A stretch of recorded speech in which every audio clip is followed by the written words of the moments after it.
আসসালামু আলাইকুম। আজকে 23শে জুন, সুইডিশ সময় সন্ধে 6টা, বাংলাদেশ সময় রাত 10টা, ইরানের সময় রাত্র 8:30, তেল আবিবের সময় রাত্র 8টা।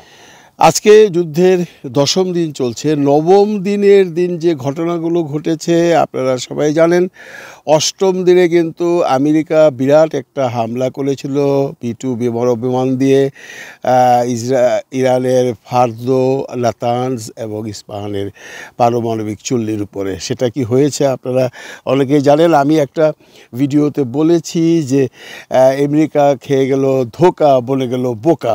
আসলে আমেরিকা কিছুই করতে পারিনি, সেটা এখন প্রকাশ্যে এসে গেছে। আমেরিকার জনগণ এখন একটি কথাই বলছে, তাহলে কেন এত ডলার, এত লাখ লাখ ডলার খরচ করে B-2 বিমান পাঠিয়ে কেন এত বড় আক্রমণটা করা হলো? ইরানের বিরুদ্ধে কি পেল আমেরিকা? আমেরিকার গোয়েন্দা সংস্থা CIA এবং ইসরায়েলের গোয়েন্দা সংস্থা মোসাদ কি জানতো না যে ইরান তার এই পারমাণবিক চুল্লি থেকে সমস্ত রাসায়নিক দ্রব্যাদি সরিয়ে ফেলেছে? এই খবরটা কি করে CIA পেল না বা কি করে মোসাদ পেল না, সেটা এখন প্রশ্ন সাপেক্ষ। কারণ ইরান যেটা বলছে, তারা 3 মাস আগেই খবর পেয়েছিল যে আমেরিকা এরকম একটা ঘটনা ঘটাতে পারে বা ইসরায়েল এমন একটি ঘটনা ঘটাতে পারে।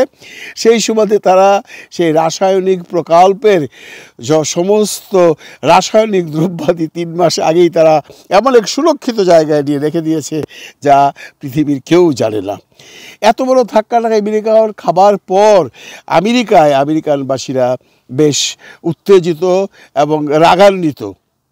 বিভিন্ন জায়গায় মিছিল করছে এবং তারা ইরানের পক্ষে সিম্প্যাথি প্রকাশ করছে। কারণ তারা একটা জিনিস বুঝে গেছে যে ডোনাল্ড ট্রাম্প যে প্রকল্প নিয়ে এবার ইলেকশনে জিতে আমেরিকা এসছিল, সেটা ছিল মাগা প্রকল্প, মেক আমেরিকা গ্রেট এগেইন।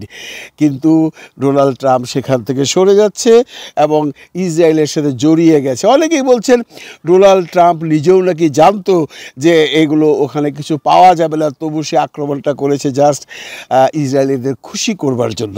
এমন তথ্য আসছে বাজারে। এই আক্রমণের পর ইসরায়েল একটা জিনিস বুঝে গেছে যে আমার নিজেকেই সব কিছু করতে হবে। ইসরায়েল একটা অসম্ভব বড় ধরনের আক্রমণ করেছে ইরানের উপর। ইরানের আকাশে কালো ধোঁয়ায় একদম ছেয়ে গেছে। একটা ভয়াবহ আক্রমণ করা হয়েছে, যেটা বলা হয় এই 9ম দিন যুদ্ধের মধ্যে সবচাইতে বৃহৎ আক্রমণ ছিল। ক্ষয়ক্ষতির পরিমাণ খুব একটা বেশি হয়নি, কারণ ইরান বুঝেছিল আমেরিকার সেই যে আক্রমণ ছিল সেটাতে যেহেতু তারা কৃতকার্য হতে পারেনি, ইসরায়েল একটা মরণ কামড় আমাদের দিবে।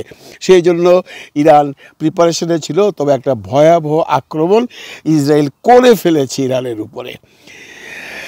এবার ইরান কিন্তু চুপচাপ বসে নেই। ইরান একটি এমন অস্ত্র নিক্ষেপ করেছে ইসরায়েলের তেল আবিব শহরে, যেটা বলা হয়ে থাকে বিশ্বে প্রথম ব্যবহার করা হয়েছে। আমি দায়িত্ব নিয়ে বলছি, এই খবর দিয়েছে ব্লুমবেরি টেলিভিশন। এই যে মিসাইলটা, এর ভেতরে আরও শত শত ছোট ছোট মিসাইল থাকে এবং শত শত ছোট ছোট ড্রোন থাকে। এটা যেখানে ব্লাস্ট হয়, সেখান থেকে ব্লাস্ট হওয়ার পর ওইটার পেট থেকে বেরিয়ে যায় আরও শত শত মিসাইল এবং শত শত ড্রোন। এবং সবচেয়ে ইন্টারেস্টিং হলো, এর মধ্যে কিছু মিসাইল এবং ড্রোন থাকে ঘুমন্ত। এগুলা ঘুমিয়ে আছে মনে হবে আপনার, কিন্তু সময় মতো ওগুলো বিস্ফোরণ ঘটে। এটাকে বলা হয় কুঞ্জ মিসাইল, মানে একটা কুঞ্জের মতো, এর মধ্যে একের ভিতরে অনেক। আমেরিকার এই আক্রমণের পরে ইসরায়েল যেমনভাবে একটা আক্রমণ করবে সেটা ইরান ধরেই নিয়েছিল। সেইভাবে ইরান ব্যবস্থাও নিয়ে ফেলেছিল। ইসরায়েল কিন্তু বুঝতে পারেনি যে এরকম কুঞ্জ মিসাইল দিয়ে ইরান আবার ইসরায়েলের উপর এত বড় একটা আঘাত হানবে। এখন ইরান বলছে, আমরা আগে থেকে জানতাম যে এই আমেরিকা বা ইসরায়েল আমাদের উপর এমন একটা পারমাণবিক ভান্ডারের উপর আক্রমণ করতে পারে, এর জন্য আমরা প্রিপারেশন নিয়েছিলাম। উপর্যুপরি আমরা এমনভাবে প্রিপারেশন নিয়ে আছি যে আমাদের যুদ্ধের যে সরঞ্জামাদি তা মাত্র 30% খরচ হয়েছে। বন্ধুরা, এখানে জানিয়ে রাখি, ইরান নিজস্ব সক্ষমতায় সমস্ত অস্ত্রের ভাণ্ডার তারা তৈরি করেন। তাদের কাছে প্রচুর অস্ত্র আছে, যেটা ইসরায়েলের কাছে এই মুহূর্তে নাই। ইসরায়েল এখন তাকিয়ে আছে আমেরিকার দিকে।